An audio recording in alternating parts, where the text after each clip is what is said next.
going to take a short break from painting and join Sarah at Gallery Row here in Santa Fe. The galleries in Santa Fe are truly fabulous, with some of the best artwork in the entire West. The heart of the gallery district is Canyon Road, where there are almost 100 galleries featuring paintings and sculptures of Native American art, early 20th century art, traditional and contemporary art, and of course a huge selection of Southwestern art. We're in the Altermann Gallery, and this is Richard Altermann. This is a family business that's been going for a while, and I'd love to hear about it. Sure. We're located at 225 Canyon Road. We've been in business since 1978. Some of the paintings in my office, one is a Charles Russell painting that was executed in 1899, and he was one of the first artists who portrayed the American West, and most of the collectors who appreciated his art at that time were from back east. At that time, the West was not known, and the romance that was associated with it was appreciated by people because they'd never traveled west. It wasn't until the railroad started working its way west that the Easterners actually came out and saw firsthand what was being portrayed in these paintings by Russell.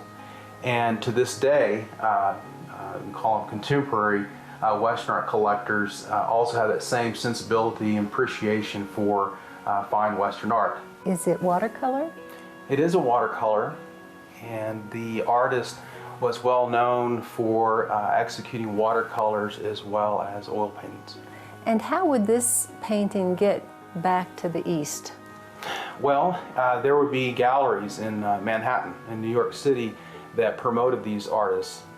Charles Russell, he worked on a Montana ranch, and he was married to someone who had a very sharp business acumen and would take his works of art back east where they were shown there. So his patronage at that time was coming out of New York City. I see. So this probably traveled by train? Probably so, or stagecoach, or our wagon. Or a combination. Yeah, thereof. Well, that adds to the richness and the history.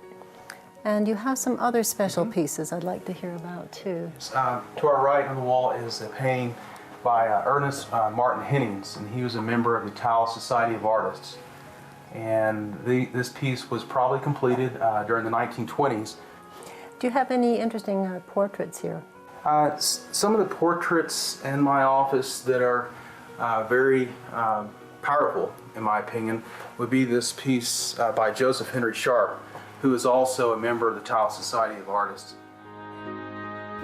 Here in the Altermann Galleries, in addition to the work on display year-round, there are 3 auctions held each year, offering artwork by notable artists such as Thomas Hart Benton, Frederick Remington, Charles Russell, whom we saw earlier, and many others. The variety, the quality, and styles of work in this and the numerous other galleries in Santa Fe are an inspiration to the visitors, the collectors, and the artists seeking a visual garden of delights.